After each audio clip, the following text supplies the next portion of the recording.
Vamos a iniciar nuestro tema del día de hoy y para ello pues vamos a continuar con el capítulo, el final del capítulo 19, en donde se nos muestra un disgusto en Israel y pues se genera una rivalidad entre Israel y Judá.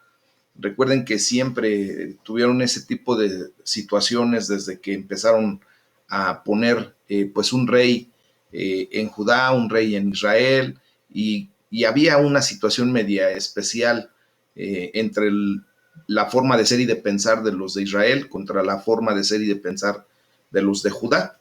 Y bueno, pues aquí hay una acusación de parte de los de Israel hacia los de Judá. Y vemos primeramente que los hombres de Israel se creían despreciados y las palabras más fieras de los hombres de Judá pues produjeron efectos muy malos. Eh, Recordemos nosotros que puede evitarse mucho daño, mucho mal, si los hombres, ¿verdad?, estuviésemos siempre alertas contra el orgullo, contra la vanagloria, y pudiéramos recordar en todo momento que la blanda respuesta aplaca la ira. Eso es lo que nos dice la palabra de Dios y eso es lo que tenemos que aprender a vivir día a día, mis amados. En cualquier circunstancia o situación por la que estemos atravesando, siempre tenemos que estar recordando la palabra de Dios y declararla, pero sobre todo actuarla. Entonces, aunque tengamos el derecho y la razón de nuestro lado, pues Dios no se agrada si decimos las cosas con rudeza, con fiereza. Yo la verdad batallo mucho cuando tengo que llamar la atención a alguien porque de repente pues hasta mi expresión ha sido equivocada y he orado a Dios con honestidad de que me ayude, que me dé la gracia para decir las cosas pues sin herir, sin el afán de ofender, ¿verdad? Yo así lo hago sin el afán de ofender, pero muchas veces pues a lo mejor ya mi cara adusta de repente hace sentir que lo estoy haciendo con enojo, como con grosería. Espero que esto lo pudiéramos entender y que no es así. Simplemente a lo mejor todavía no estoy muy limado en mi carácter y soy un poco áspero, pero comprendan que realmente mi intención es pues que crezcamos en el Señor. Entonces vemos cómo la acusación de Israel es que dice la palabra de Dios ahí entre los versículos del 41 al 43, que son los últimos versículos del capítulo 19 del segundo libro de Samuel. Dice, ¿por qué los hombres de Judá te han llevado? Y le están preguntando a David. Recuerden que los primeros que hicieron que el rey David se volviera a reposicionar como rey propiamente, pues fueron los de Israel. Dice, nosotros tenemos en el rey 10 partes y en el mismo David más que ustedes. Recuerden que el reino, justamente la nación judía, pues prácticamente se había dividido en el reino del norte y el reino del sur. Bueno, pues el reino del sur estaba constituido por 10 tribus de las 12 y el reino del norte por las 2 tribus de Judá y, y en ese sentido por eso decía que tenían 10 partes. Dice, ¿por qué nos han tenido siempre en poco? ¿Y por qué no comprenden que nosotros fuimos los que hablamos primero para que el rey se volviera a posicionar como rey? Vemos aquí, mis amados hermanos, cómo de repente, como seres humanos, pues tomamos nuestra propia posición y muchas ocasiones hacemos hasta conjeturas, ponemos las cosas desde nuestro punto de vista y por eso en ocasiones tenemos rivalidad o tenemos encono con la gente. Y en ese sentido, pues tenemos primero que llevar todo esto, todo lo que estemos sintiendo, pensando, viviendo, pues a los pies de Cristo para que sea Él el que nos norme, el que nos direccione correctamente y de esa manera poder nosotros pues hacer las cosas como debemos hacerlas. Esto que acabo de comentar acerca de la acusación de Israel, pues lleva propiamente a una defensa por parte de los de Judá. Y los de Judá agarran y dicen, pues lo hacemos porque el rey es nuestro pariente. Recuerden que el linaje de David pues viene desde la tribu de Judá, y así viene esa genealogía por parte del rey David, y por eso los de Judá pretenden que esté siempre mejor con ellos. Y dice, ¿por qué se enojan ustedes de eso? Le están diciendo los de Judá a los de Israel, como si nosotros tuviéramos la culpa de que David haya nacido y tenga ascendencia desde la tribu de Judá. Y dice, ¿hemos comido o recibido algún regalo del rey? Fíjense, ese tipo de expresión normalmente se hace cuando pues uno quiere rebatir pues alguna observación que no nos, de alguna manera no nos gusta, ¿no? Y decimos, bueno, pues, ¿por qué te metes conmigo? ¿Acaso yo te he pedido algo?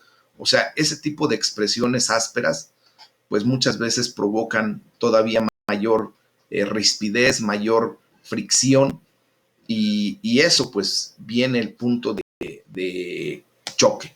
¿Ah? Ya para el capítulo 20, del versículo 1 al 22, se nos enseña acerca de cómo Israel se vuelve a levantar contra David. En ese sentido, pues en el versículo del 1 al 2, pues hay un instigador que es un hombre perverso que se llamaba Seba, hijo de Bicri, y era hombre de la tribu de Benjamín.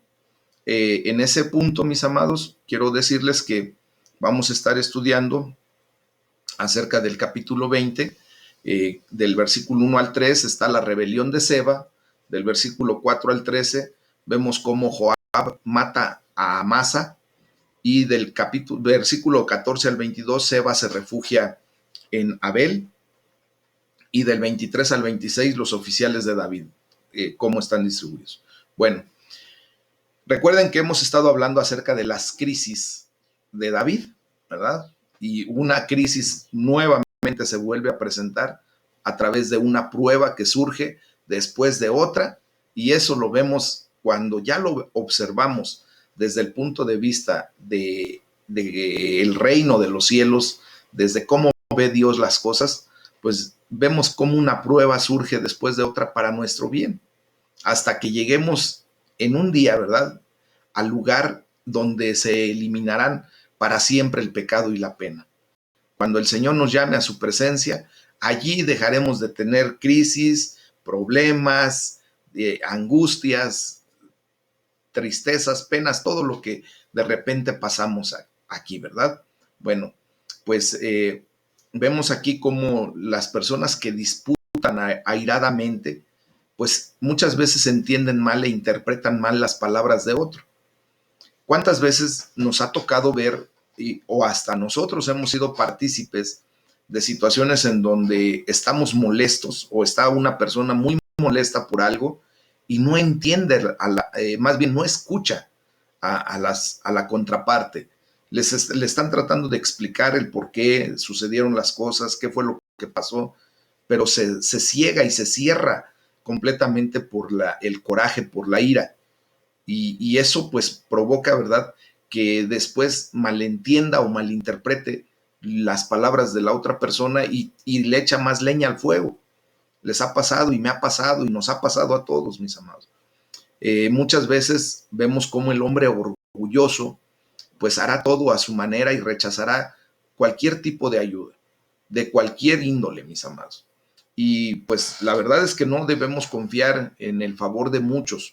¿Y qué podríamos esperar cuando Jesucristo, ¿verdad?, fue prontamente cambiado por crucifícale en vez de Hosana, ¿verdad? ¿Qué es lo que estamos diciendo aquí? Que él venía en una condición donde veía el favor de muchos, veía las expresiones de engrandecimiento, de enaltecimiento, y de repente la gente cambia. Así nos puede pasar, y por eso no debemos de confiar en el favor de muchos. Mejor debemos de poner las cosas en el orden que deben de ser. En este sentido vemos pues cómo el instigador, Seba, ¿verdad?, genera unas órdenes, y empieza a instigar a la gente en contra de David y le dice, nosotros no tenemos parte en David y ni siquiera heredad, así es que cada uno vámonos a nuestra tienda, a nuestra casa, y llama a Israel a que salgan de allí. ¿Cuáles son los resultados? Pues todos los hombres de Israel abandonan a David y los de Judá siguieron a su rey desde el río Jordán hasta Jerusalén. Eh, Aquí vemos algo bien especial en el versículo 3, que David castiga a sus concubinas.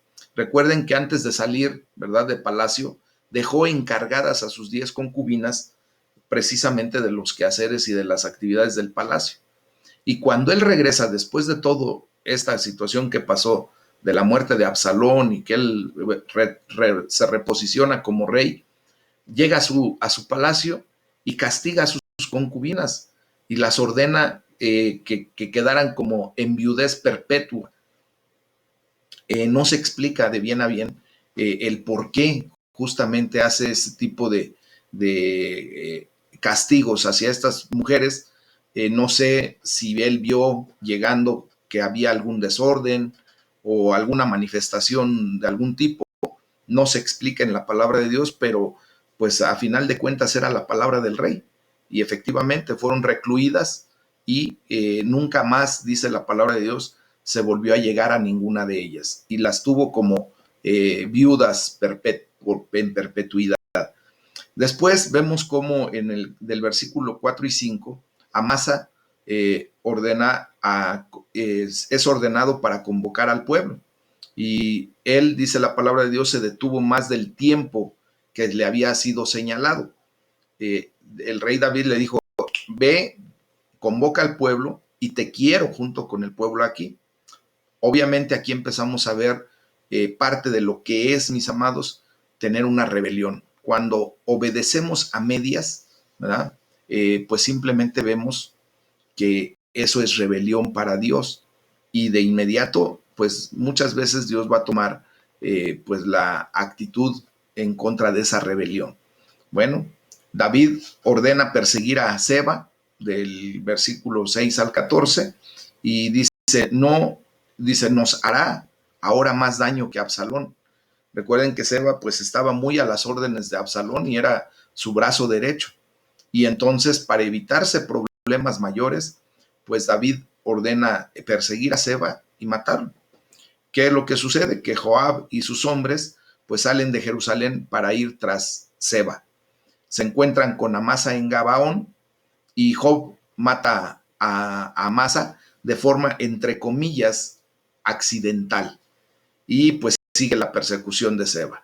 ¿Esto qué quiere decir, mis amados? Pues Joab legalmente asesinó brutalmente a Amasa y la verdad que trató de hacerlo ver como si hubiese sido un accidente. Y queremos nosotros aquí resaltar una condición de que mientras más premeditación hay en el pecado, pues el pecado es todavía peor, ¿verdad? Joab sacrificó contento el interés del rey y el del reino en aras de su venganza personal. O sea, Joab traía líos directos con Amasa y de alguna manera él había premeditado la situación para poder asesinar a Amasa y poner las cosas como si hubiese sido algo accidental, pero realmente era una venganza personal, mis amados. No obstante, uno se preguntaría con qué cara un asesino puede perseguir a un traidor, si los dos están en la misma condición, ¿verdad? Y cómo bajo esa carga de culpa, todavía Joab tuvo valor para ponerse en peligro. ¿Por qué? Pues todo esto sucede cuando la conciencia está encallecida, cuando la conciencia ya está de alguna manera, pues, ¿cómo les puedo decir? Endurecida propiamente, ¿verdad? En ese sentido, pues vemos cómo sigue la persecución de Seba, aun cuando él ya llevaba pecado por haber asesinado propiamente a Amasa. Ahora bien, ya Joab y sus hombres, cuando sitian a Seba, cuando lo encuentran y le hacen un sitio ahí en Abel, pues Joab empieza a trabajar por derribar la muralla. Después vemos cómo la condición de una anciana, ¿verdad? De la ciudad que estaba siendo sitiada, que era una mujer muy sabia, lo vemos del versículo 16 al 22, pues empieza a hacer un trabajo muy especial, porque ella empezó a ver que iba su ciudad a ser destruida. ¿Y qué hace la mujer? Pues la mujer empieza a dialogar y manda a llamar a Joab y le dice, ven por favor, y empieza a abogar por la importancia de su ciudad. Y le dice, se solía decir, ¿quién preguntare? Pues pregunten a Abel. Esto pues nos lleva a ver que la mujer, en esa sabiduría que Dios le dio, pues salvaguardó la condición de la ciudad de Abel, que completo se llamaba Abel Bet Maaca. Ese era el nombre de la ciudad. Dice, yo soy de las pacíficas y fieles de Israel. Le está diciendo, yo no tengo lío contigo, mi ciudad no tiene problemas contigo. Dice, tú procuras destruir una ciudad que es madre en Israel. ¿Y por qué destruyes la heredad de Israel? Entonces, aquí vemos cómo la sabiduría, mis amados hermanos, pues justamente trae, ¿verdad? Una condición en donde una persona, aun cuando venga cauterizada su conciencia, que no le importe si después de haber asesinado a una persona sigue en una persecución de un traidor, pues, ¿cómo les puedo decir? Él iba con todo y a destruir hasta la ciudad con tal de lograr su objetivo. Entonces, justamente, muchas veces vemos cómo se ataca el lugar que osa albergar a un traidor, ¿verdad? Y pues vemos que no le va a ir mucho mejor al corazón que se deja llevar por la rebeldía, ¿verdad? Y bueno, pues nosotros ahora en Cristo, pues tenemos que observar que Dios nos ha llamado a su reino y que la sabiduría que viene de lo alto, esta sabiduría que estamos obteniendo a través de todos estos estudios, pues nos deben de llevar en toda circunstancia y situación a actuar como esa mujer sabia, ¿verdad? Una mujer discreta, pero que trajo satisfacción a el deseo de destruir hasta una ciudad con tal de sacar al traidor que estaba allí, ¿verdad? Esto es en la persona de Joab. Y una mujer sabia, una persona que tiene la sabiduría de lo alto, pues es muy prudente hasta con una administración, con un trabajo en el corazón de una persona. Y pues así esta mujer salvó la ciudad, ¿verdad? Y quiero decirles que la sabiduría no es como muchas personas piensan, que Dios es misógino y que Dios solamente la da a los varones. No es cierto. La sabiduría no está confinada al rango ni al sexo. No consiste en un profundo conocimiento, sino la sabiduría consiste en saber actuar cuando surge algo para eliminar los problemas y asegurar los beneficios.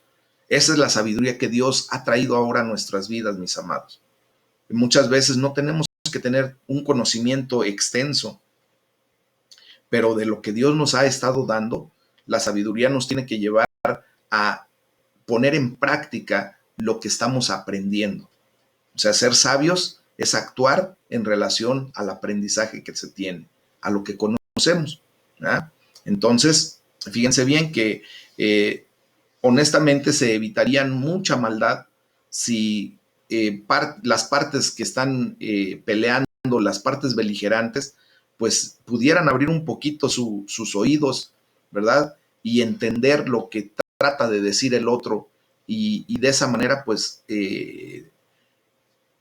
bajarle 2 rayitas a su problemática. Entonces, esto de abrir los oídos y escuchar a la contraparte, pues provoca que haya un desengaño y que propiamente se ponga la verdad en medio. Y de esa manera, pues se da solución a la problemática. Bueno, aquí vemos cómo en este pasaje, ¿verdad? La respuesta de Joab, ahí en los versículos 20 y 21, a lo que comenta esta sabia mujer, le dice, pues nunca tal me acontezca de que él destruya la heredad de Israel, una ciudad completa. Y le explica, ¿verdad?, qué es lo que había ido a hacer a esa ciudad de Abel. Y le dice que Seba, ¿verdad?, ha levantado su mano contra el rey David, o sea, lo ha traicionado. Y dice, entrégame a ese solamente y con eso tengo suficiente.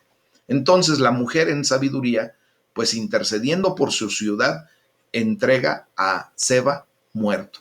Eso lo vemos ahí en el versículo 21 y 22.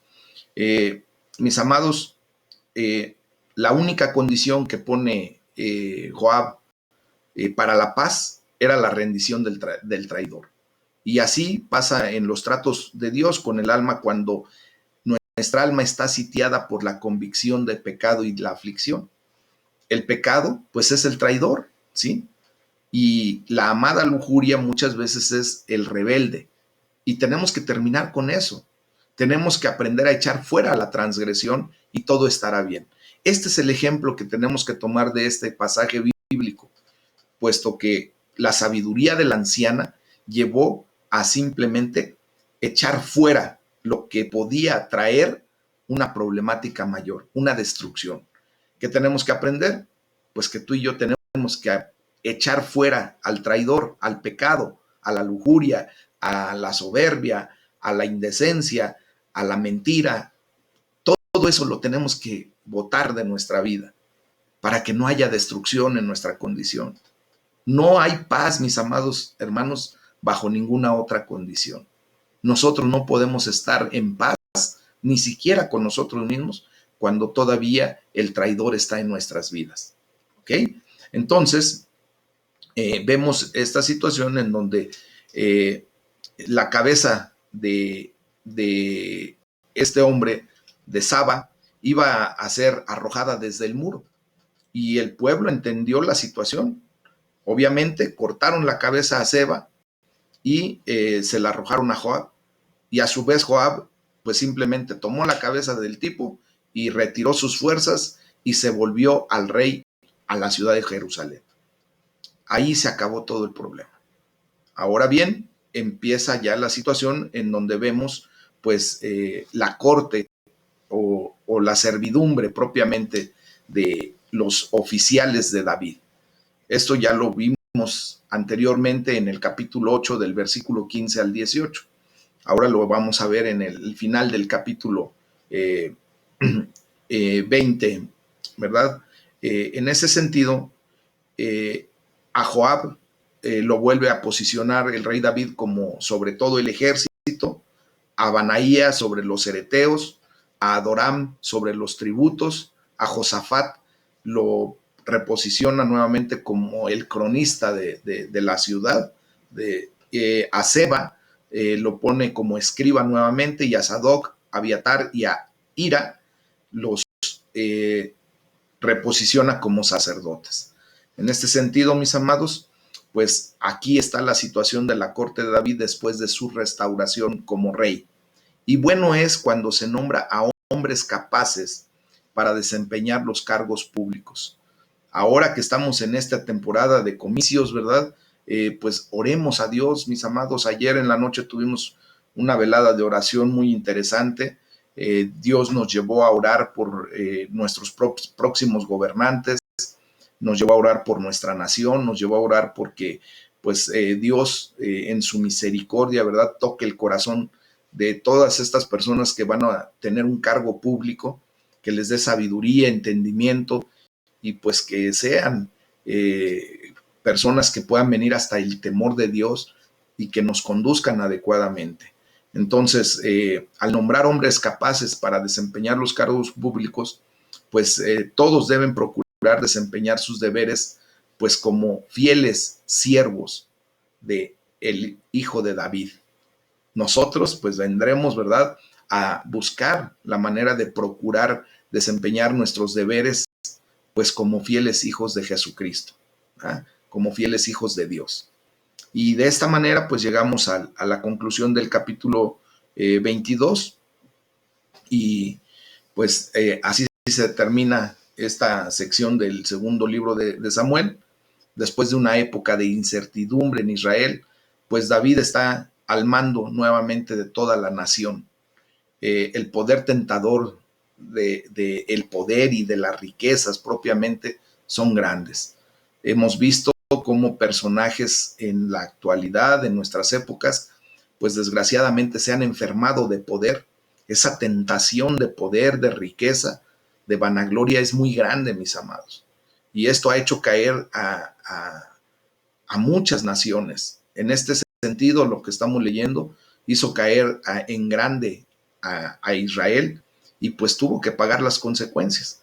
Vemos, por ejemplo, cómo Dios pues ha permitido en algunos otros países que se levanten tiranos, ¿verdad? Enfermos de poder y pues de alguna manera esto lleva la condición a sufrimiento del pueblo.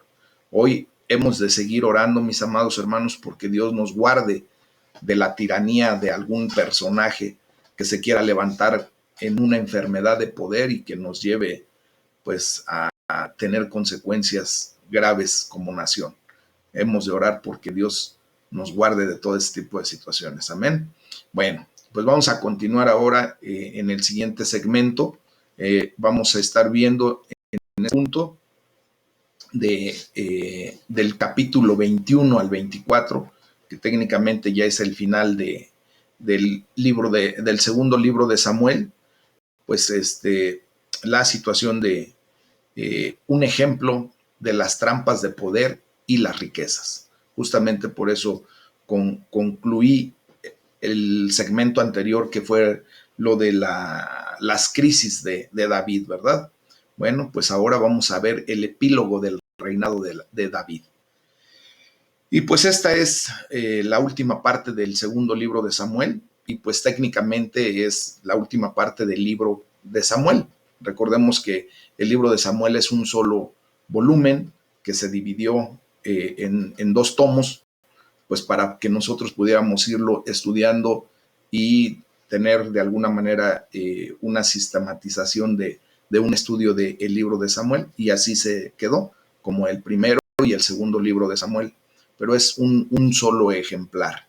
En esta última parte, ¿verdad?, del segundo libro de Samuel, pues el relato es presentado según un modelo o un patrón invertido. Fíjense, y vamos a verlo de esta manera.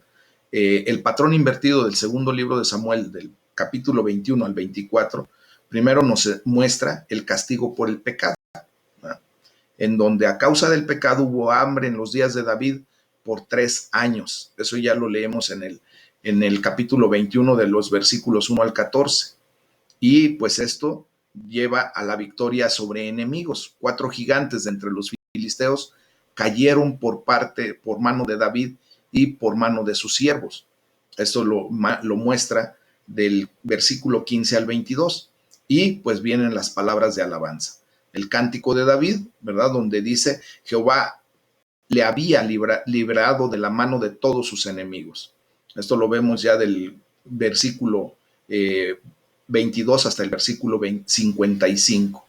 Y de la misma manera vemos también cómo primero está el castigo por el pecado, en donde del capítulo 24, del versículo 1 al 25, dice la palabra de Dios: Jehová envió la peste sobre Israel a causa del pecado de David. Ya de la victoria sobre los enemigos que le vuelve a dar el Señor, está en el capítulo 23, del versículo 8 al 39, en donde se declara que los valientes que tuvo David, a través de quienes Jehová dio gran victoria. Y por último, las palabras de alabanza en el capítulo 23, de los versículos 1 al 7, en donde se nos muestra que las últimas palabras de David en alabanza a Jehová fueron: porque Él ha hecho conmigo pacto perpetuo. Así lo dijo el rey David. Y bueno, pues vamos a estudiar todo esto, mis amados. ¿Cuál es el pecado y sus consecuencias? Recuerden que Dios juzga a Israel por su crueldad contra Gabaón. Y esto lo vamos a ver del versículo 1 al 14 del capítulo 21. Entonces, primeramente, del versículo 1 al 9, vemos cómo los gabaonitas fueron vengados.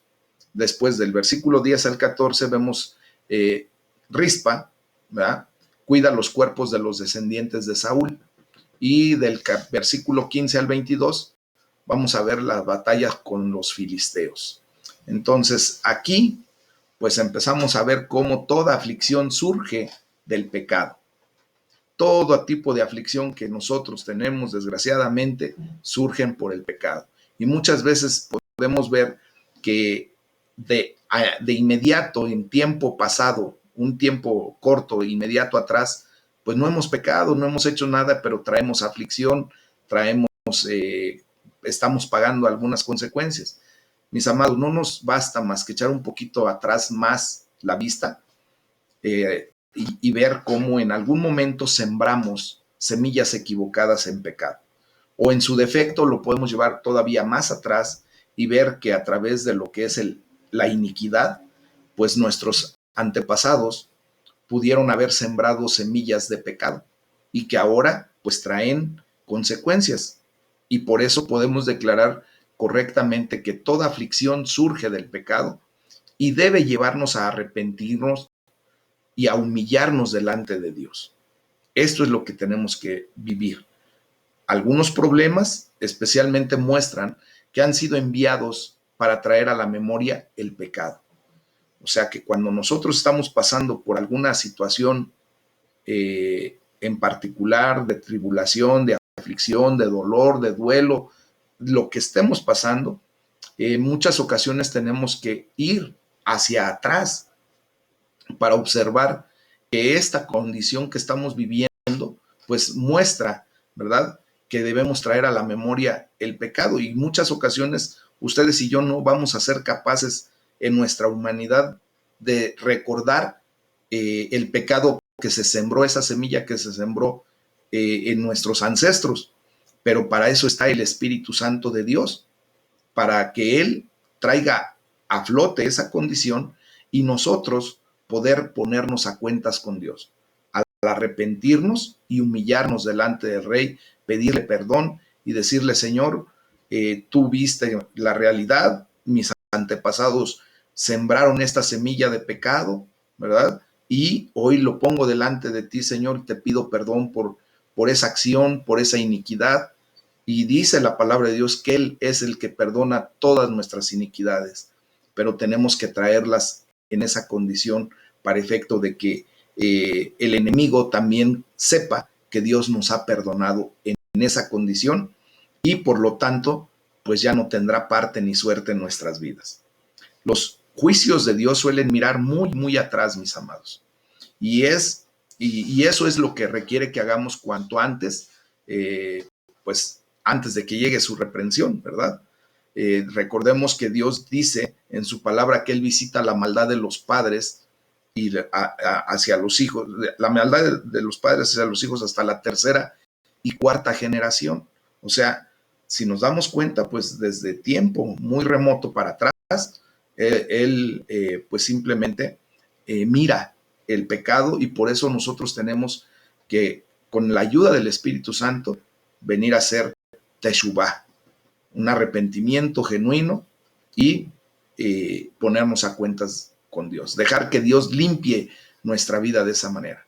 No nos corresponde objetar el hecho de que la gente sufra por el pecado de su rey, porque quizá le ayudaron o no sé, ¿verdad? No, tampoco nos corresponde objetar el hecho de que esta generación sufra por el pecado de la generación anterior.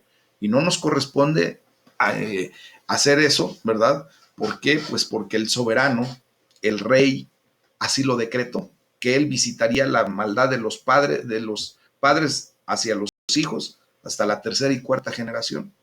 Y pues, ¿quiénes somos nosotros como para decirle a Dios, oye, ¿por qué haces eso? ¿Ah? Pues Él en su soberanía así lo declaró. ¿Qué nos corresponde a nosotros? De aquí en adelante sembrar la semilla correcta, ¿verdad? Para efecto de que pues no haya reprensión para nuestras generaciones, sino todo lo contrario. Dice que Él bendice millares de generaciones para los que le aman.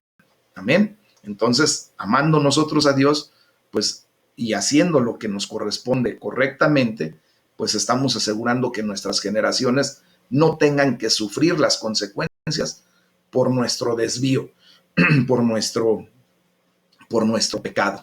Amén. Y así se rompe ese ciclo de iniquidad, de pecado generacional. Entonces, Les vuelvo a repetir, Dios suele castigar los pecados de los padres en los hijos y no rinde cuentas de nada a nadie. Él es soberano. El paso del tiempo, pues no borra la culpa del pecado.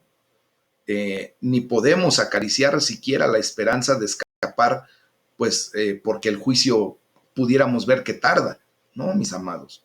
Si no podemos entender todas las razones de la providencia al pecado, al respecto, pues tampoco tenemos derecho a pedir que Dios pues nos rinda cuenta de sus razones y de sus acciones, ¿verdad?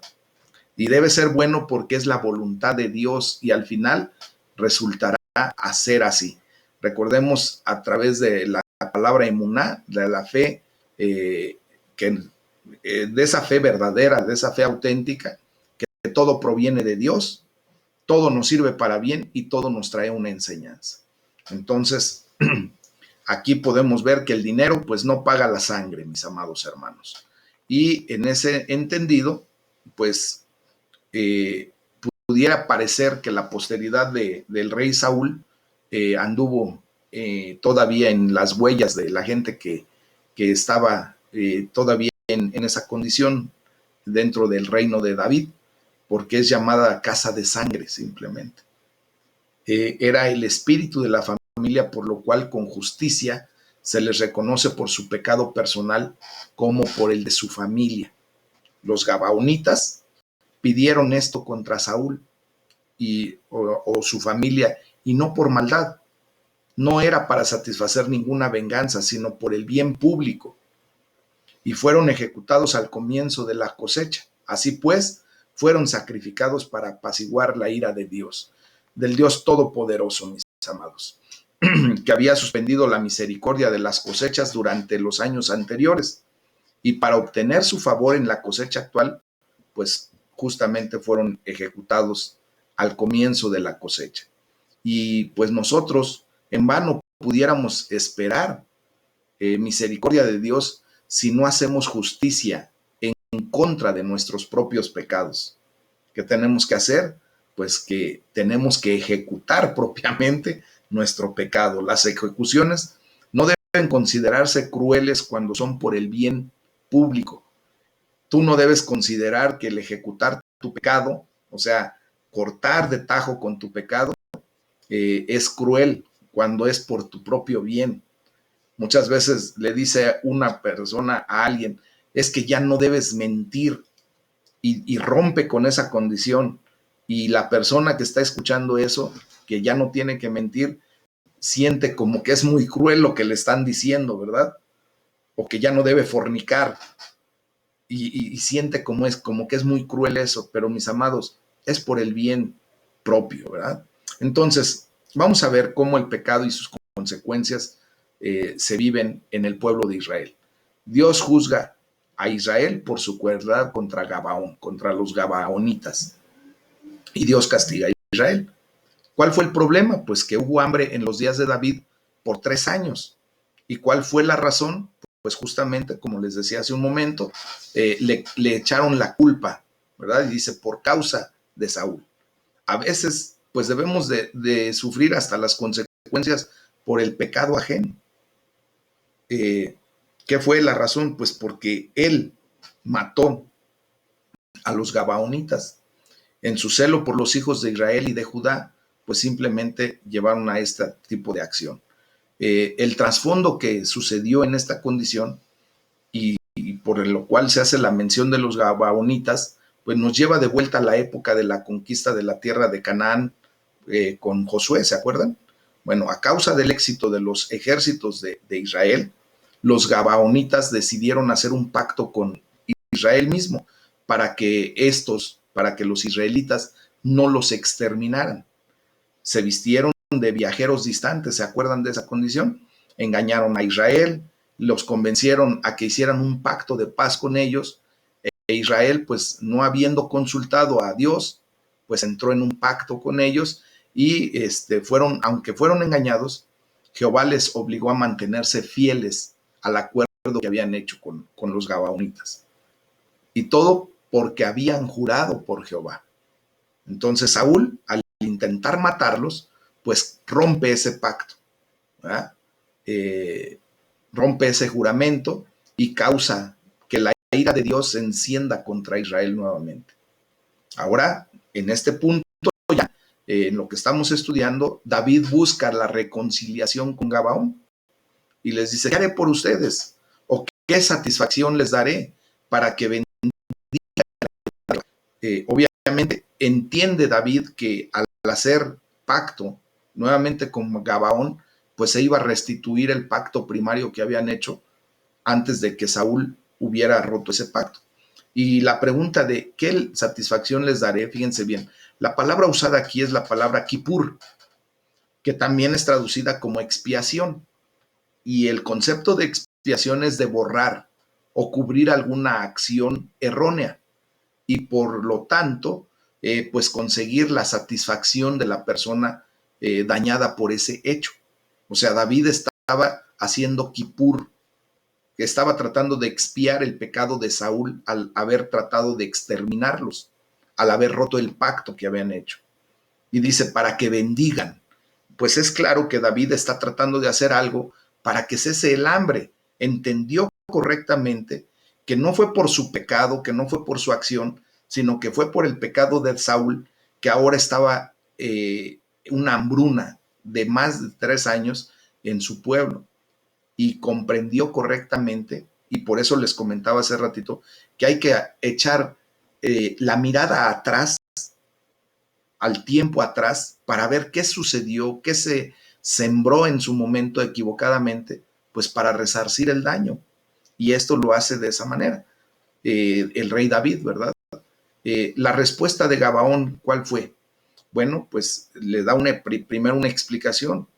Lo que Gabaón no quiere, le dice, no quiere ni plata ni oro. Y por eso les decía que el dinero no puede comprar la salvación, mis amados. No quieren la muerte de ningún hombre de Israel, tampoco quieren sangre, ¿verdad? Y lo que Saúl había hecho era que le dice el pueblo de Gabaón a David, él nos destruyó, maquinó contra nosotros para exterminarnos. Y él dice sin dejar a nadie de nosotros en todo el territorio de Israel. O sea, de verdad que había una razón por la cual los gabaonitas pues pudieran estar maldiciendo constantemente a Israel.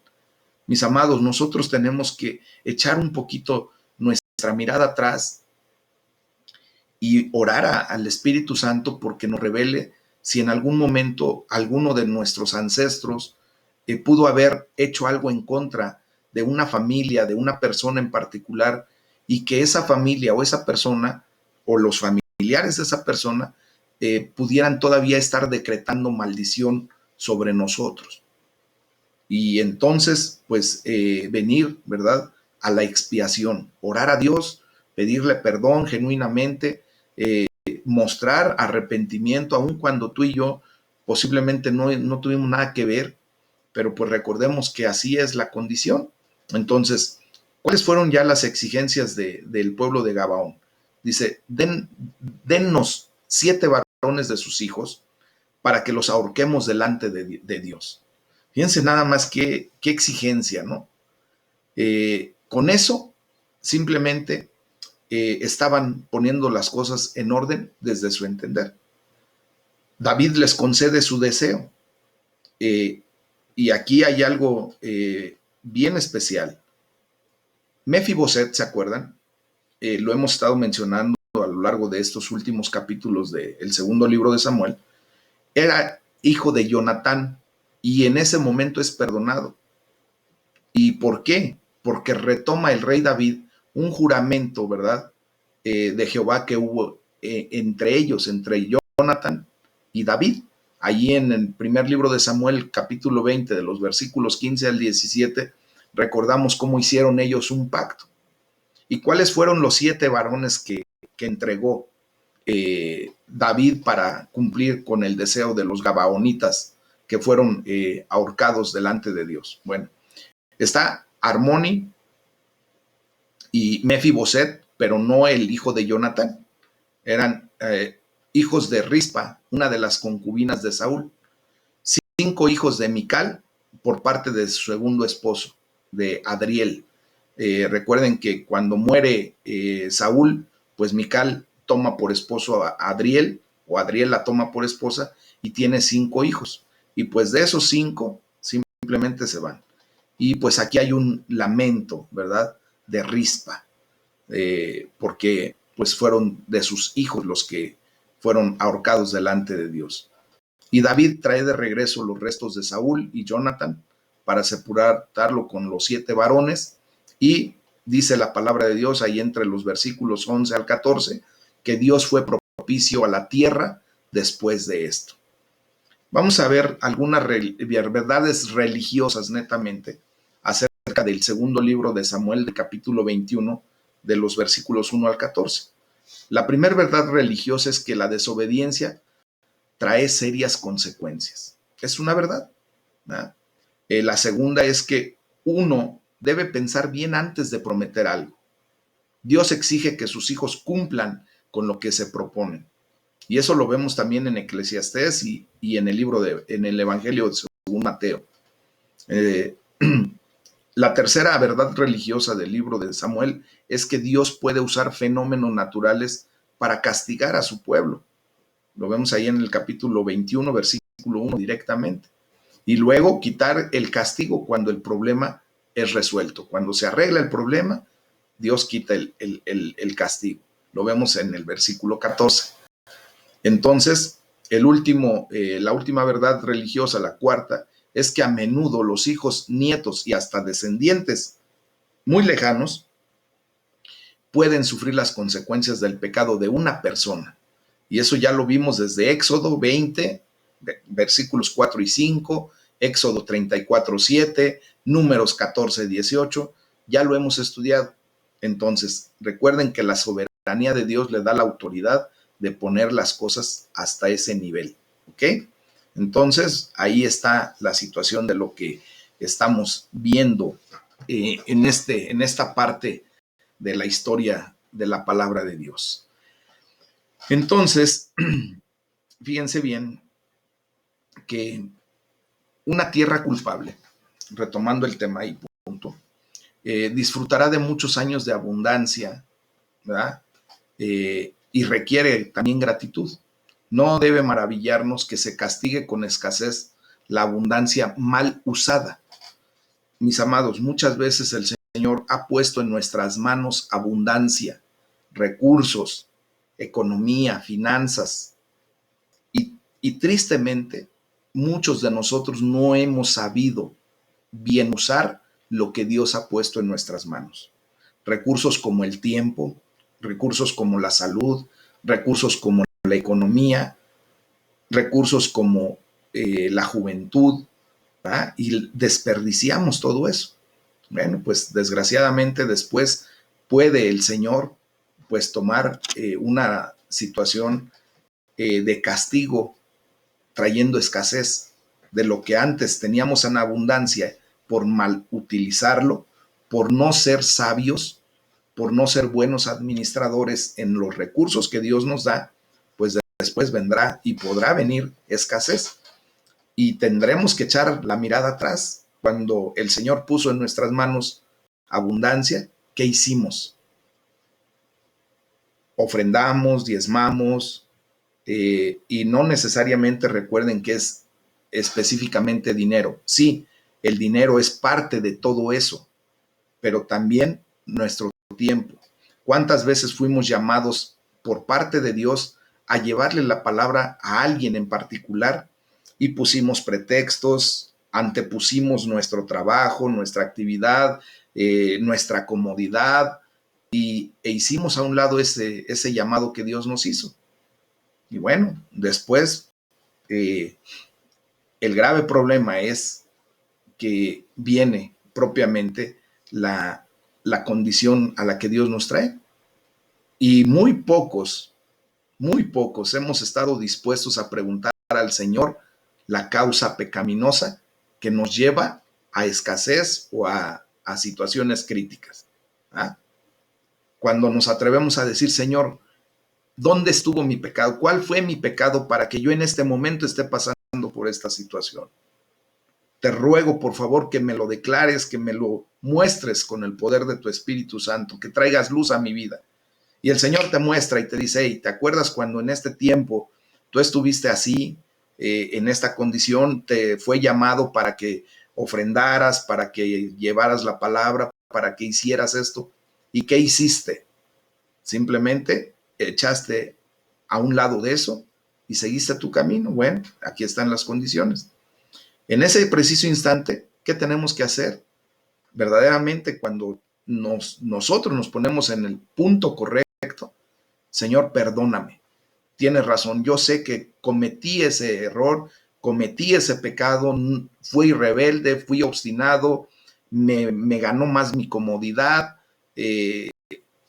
lo que haya sido, y Señor, perdóname. Y bueno, vendrá la consecuencia del perdón de Dios, ¿verdad? Pero hay muchas personas, mis amados hermanos, que buscan las causas secundarias y echarle la culpa a todo mundo, ¿verdad? Por, y con eso pretenden hacer a un lado pues su mal obrar y no querer comprender. ¿Y qué pasa? Pues Dios les va a seguir apretando ahí hasta que verdaderamente se ha quebrantado ese corazón, se ha roto ese orgullo, se ha puesto en orden ese tipo de ideología, de pensamiento equivocado, y pues vengan a los pies de Dios en un genuino arrepentimiento, en humillación. ¿Verdad? Entonces, esto nos tiene que enseñar algo. ¿Verdad? El Señor alega que la causa de los que no pueden o no quieren vengarse y las oraciones del pobre son de gran poder.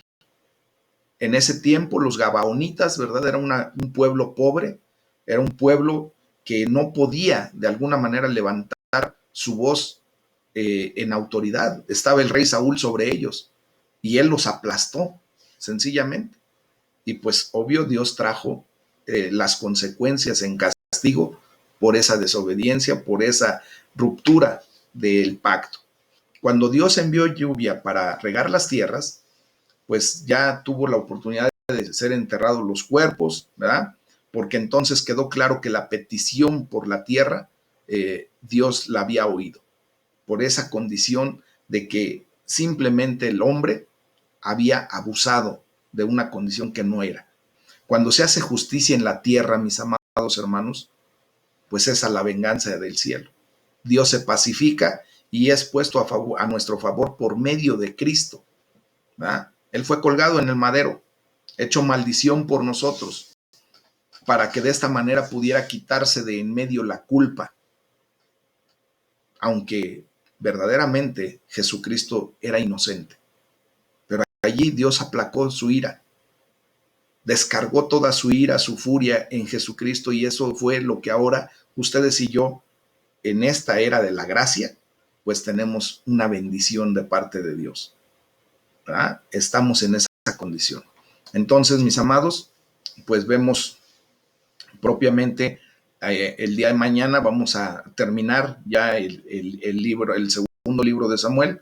Nos quedamos aquí en el versículo 15 del capítulo 21. Les voy a pedir que por favor lean a partir del capítulo 15, del capítulo 21, versículo 15 en adelante, hasta terminar el segundo libro de Samuel. Y aquí vamos a ver el día de mañana lo que sucede con los hombres valientes de David. Ajá. Entonces nos quedamos hasta aquí. Vamos a orar y que la gloria sea para nuestro Señor. Amén.